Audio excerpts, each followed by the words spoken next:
Hi, I'm Dr. Dave Janda, and please welcome to our Operation Freedom platform, WeThePeopleProcessing.com.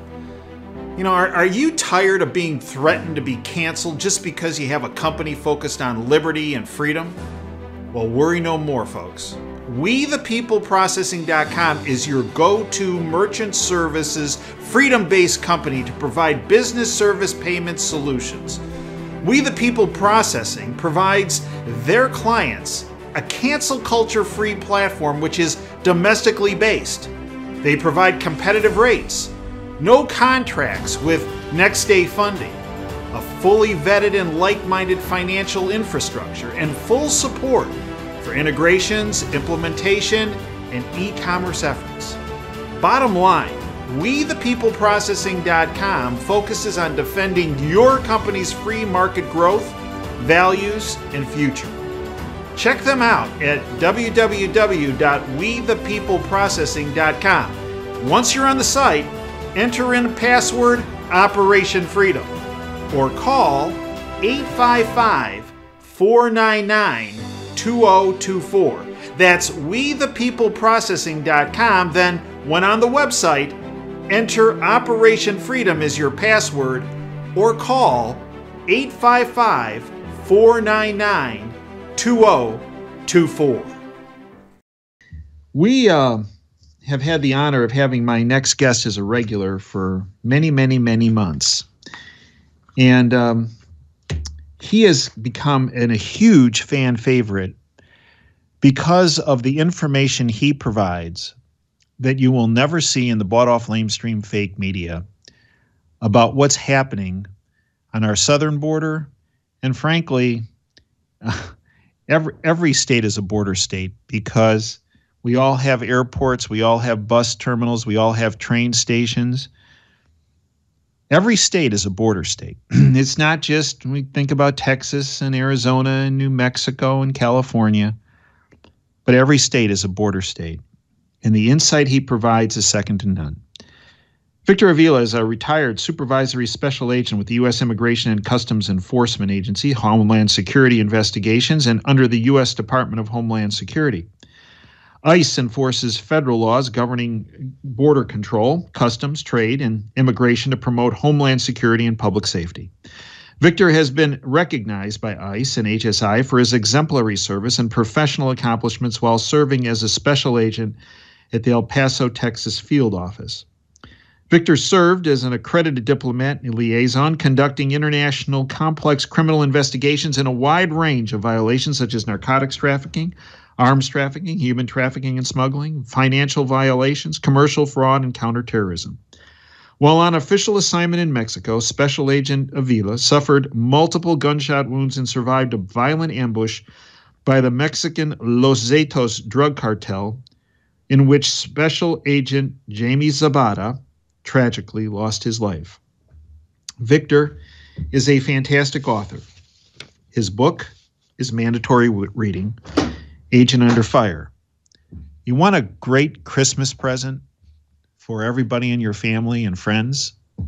Get this book and give it to them, because the book is incredible.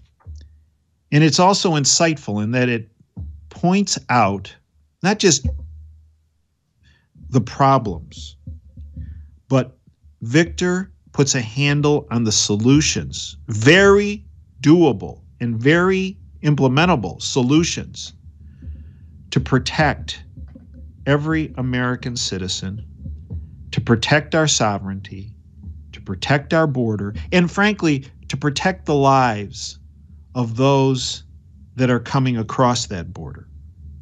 Victor began his very successful law enforcement career as a United States probation officer for the United States courts and as a district parole officer for the Texas Department of Criminal Justice. Victor holds a Bachelor of Science degree in Criminal Justice from the University of Texas at El Paso, while focusing on the identity among Hispanic Americans along the border. Today, he serves to honor the memory and the dedicated service of Special Agent Jaime Zapata. Again, the book, Agent Under Fire, the website, agentunderfirebook.com.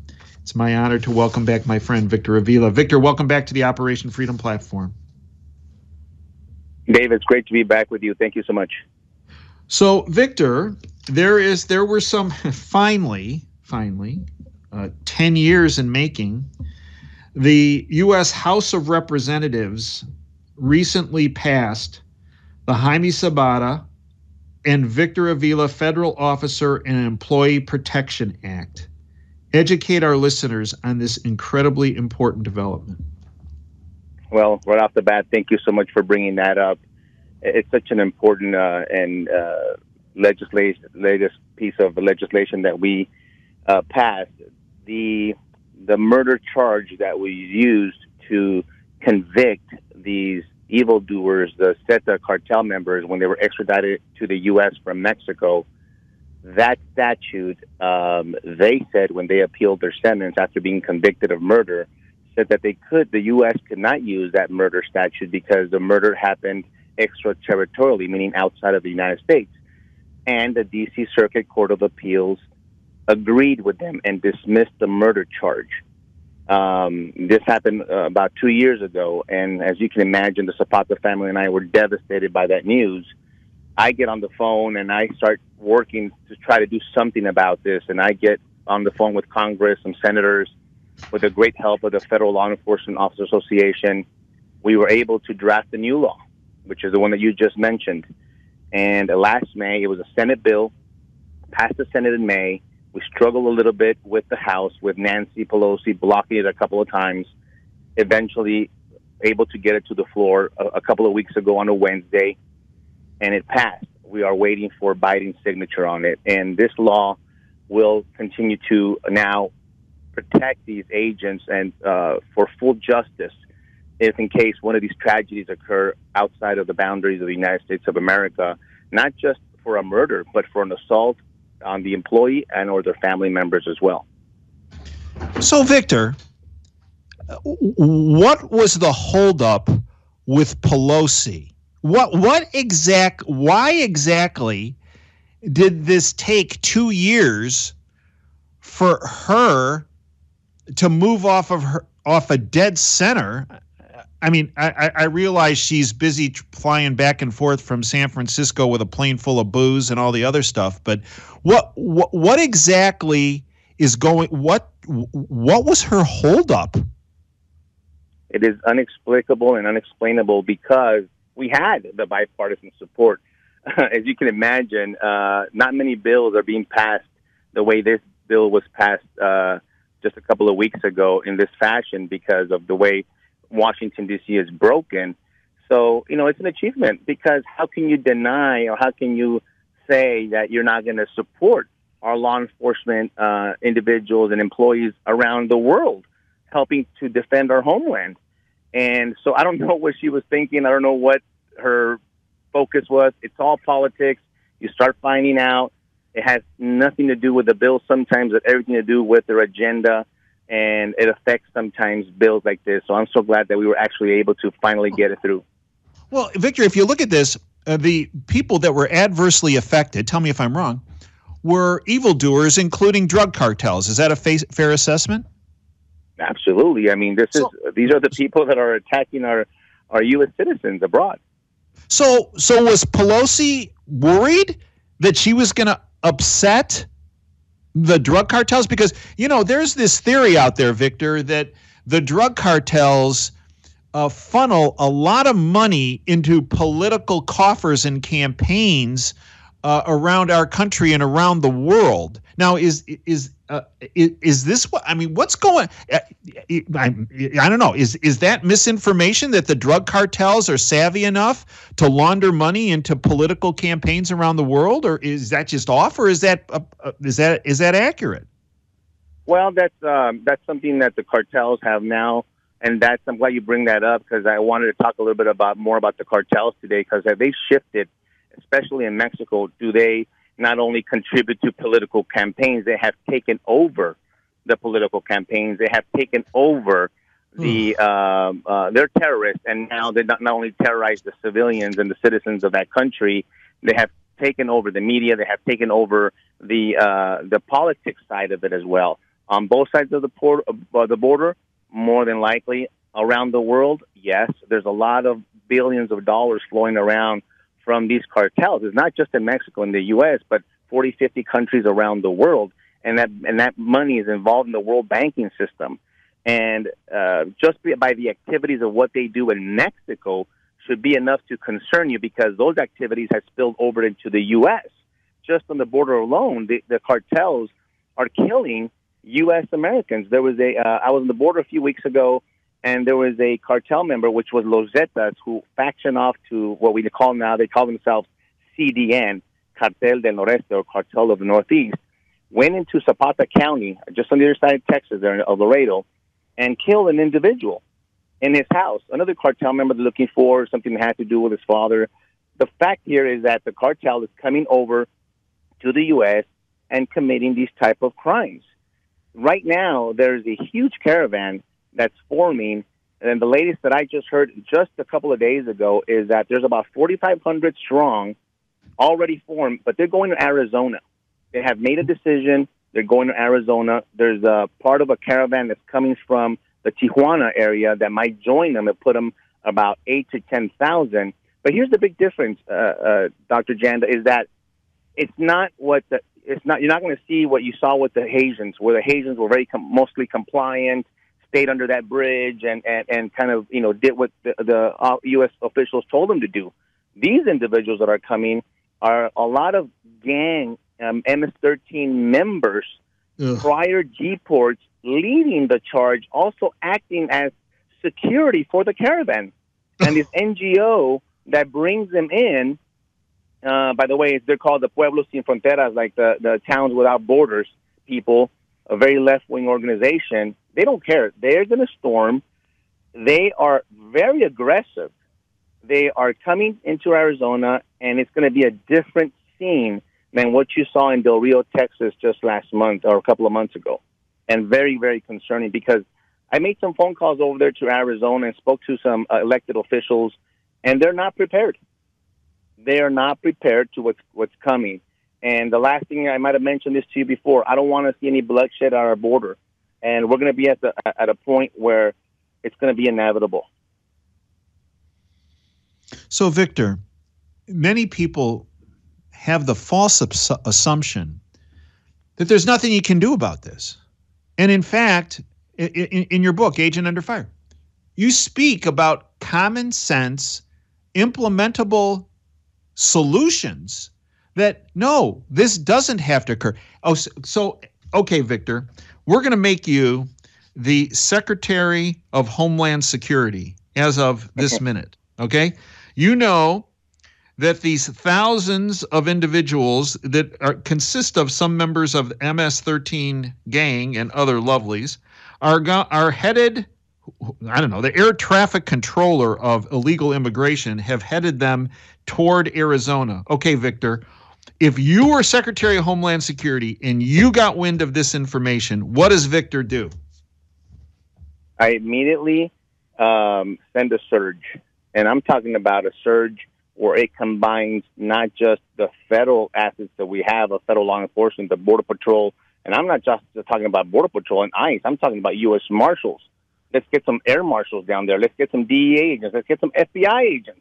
Let's get them down to the border. Let's get some National Guards.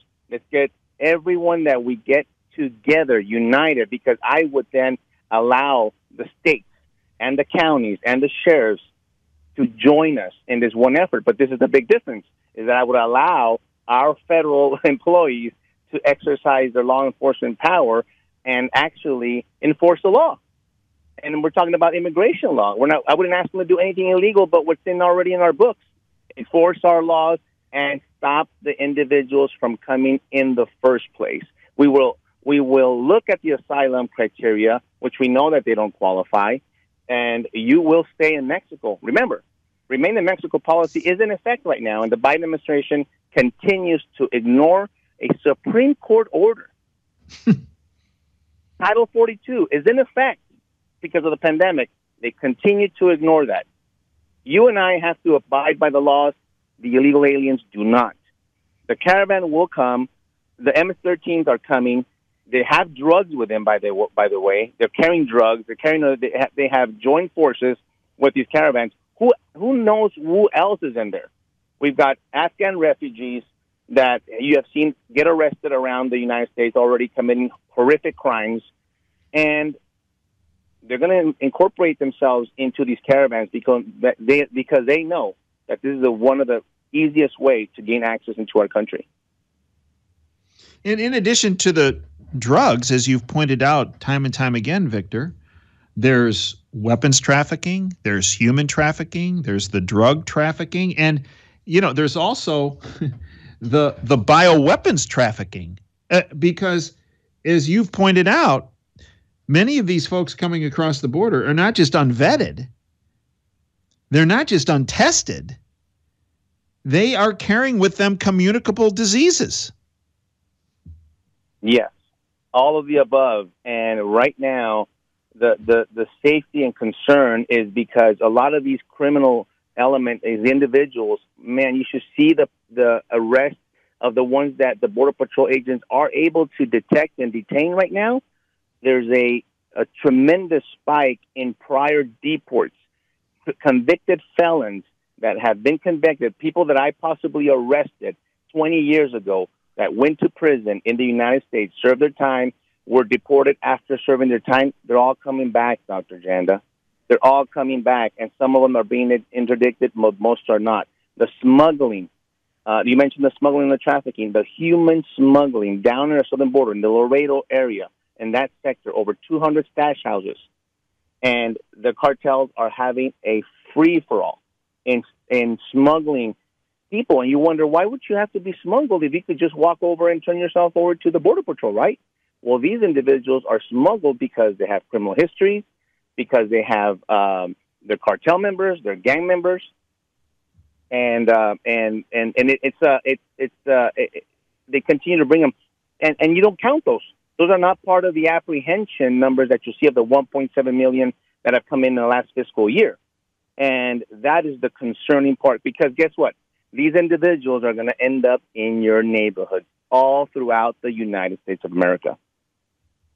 And that's an important point, Victor, because many people say, well, this is a big problem for Texas, Arizona, New Mexico, and California. But as I mentioned in your introduction, Victor, every state is a border state. There's Dr. Janda, there's a slide that I play in my presentations when I have my speaking engagements. There's a line of illegal aliens down in a certain part of the southern Texas border, and they're being asked, where are you going? And I play it just to prove where these illegal aliens are going. Houston, and you see them name out from coast to coast, from Seattle, Washington to Maryland to New York, Houston, North Carolina, Chicago, Minnesota, everywhere, Michigan, where you're at. They're going everywhere. And if you think there's not going to be an impact, and I continue to mention this, in the criminal justice system, in the healthcare system, and guess what? Our school systems, with everything that we're dealing with, CRT and everything else, it is all going to come together. And some of these towns, some of these cities, some of these counties are not prepared to see this. And I talk a lot about the illegal alien activity because these criminal aliens will go back to their neighborhoods where they used to live, and they will victimize more people. They will kill U.S. citizens. I just posted of one illegal alien in Las Vegas that went inside a store and killed the poor 35-year-old man waiting for his wife at the convenience store. Shot him and killed him, and went in the store and shot it up. And unfortunately, that was the only individual that he killed. But illegal alien in our country, these are 100% preventable crimes. There was another illegal alien that killed a 3-year-old while she was riding her tricycle in her cul-de-sac. Ran her over because he was drunk, illegally present in our country. When you become a victim of that kind of crime, it's too late. We need to wake up now and stop these individuals from coming in and, like you said, vet them, because there is absolutely no vetting. There is no COVID shot for them. There is no vaccination. There is nothing for them, only for you and me. There is no identification to get on the plane. By the way, I flew from San Antonio to DFW last week, right in front of me, a family unit from Ecuador. And I was able to talk to the TS agent. And I've told you these stories before. And this time I was able to talk to the TS agent, and she was very, very nice about it. And she said, there is no identification. Because I asked her, what did they just show you to get on this plane? She said, we're using the Border Patrol processing paperwork for them to board an airplane. I said, that's not an identification. She says, I know. And I said, so why are you allowing it to happen? Well, we got the mandate, the order coming from the Biden administration to the Department of Homeland Security. I go, these people are not vetted. You have no idea what's going on. Where are they going? Portland, Oregon, everywhere. And it's happening on a daily basis. By the way, forget just the caravan. We're having thousands daily show up to the border. Just because the news doesn't cover it doesn't mean it's gone away. 1,000 bodies in Del Rio sector, 1,100 bodies a day. Down in the McAllen sector, up to 2,600 bodies a day. And Governor Abbott of the state of Texas refuses to step up because we know the Biden administration won't do it. We're trying to see if our governor will do it. He does a lot of show and tell, all smoke and mirrors. But when it comes down to it, no protection of our sovereignty and especially of our state of Texas. And we need somebody to step up and protect our state. Folks, we're speaking with Victor Avila. I encourage you to get his book, Agent Under Fire, website agentunderfirebook.com. You know, Victor, one of the entities that is promoting this illegal activity of immigration that's not going through the legal process, are these NGOs, these non-governmental organizations that fashion themselves as, these all wonderful human rights organizations and charitable religious organizations. Well, in fact, they're part of this criminal process, many of them. I'm glad you brought them up because one of my sources that I spoke to this week, their motive is to get their hands on the $4.8 billion that Biden wants to release to Mexico and Central America. Now, this money had already been allocated under the Trump administration. The big difference here is that President Trump was going to have a very tight, oversight of this money. He was not going to give it to the government. He was going to make sure that money went to the people that actually needed it, the agencies that actually need it, for them to stop those individuals from coming up north to begin with. Well, of course, that didn't happen, and now that money is already there. And guess what? The Biden administration has possession of the money. The NGOs want that money, and they're going to cause as much chaos as they can on our border towns in Arizona and Texas now, not just Texas. Now they're going to Arizona. So the Biden administration can say, that's why we need to release this money to these NGOs to help them. But as you said, these are corrupt NGOs. They're aiding and abetting the smuggling and trafficking. And we haven't even gotten into the child trafficking and the human trafficking that continues to this day with children and women sexually exploited throughout our country. And I sometimes feel so helpless when I see it at the airports when an adult male and a 3-year-old little girl that I know is not that person's daughter. And the airlines are complicit. Everyone is. And no one's doing anything about it on either side. And it becomes very frustrating. I'm trying to, at least to spread the word and the awareness for people to understand that this is happening on a daily basis here of human lives. And the only way that this is going to stop is that we seal that border. And on top of that, we have to hold Mexico accountable. Mexico refuses to cooperate at this point. First of all, you're dealing with the cartels. Now you have to deal with the government, which are both confusing to know who you're dealing with. Either way, we have to engage them.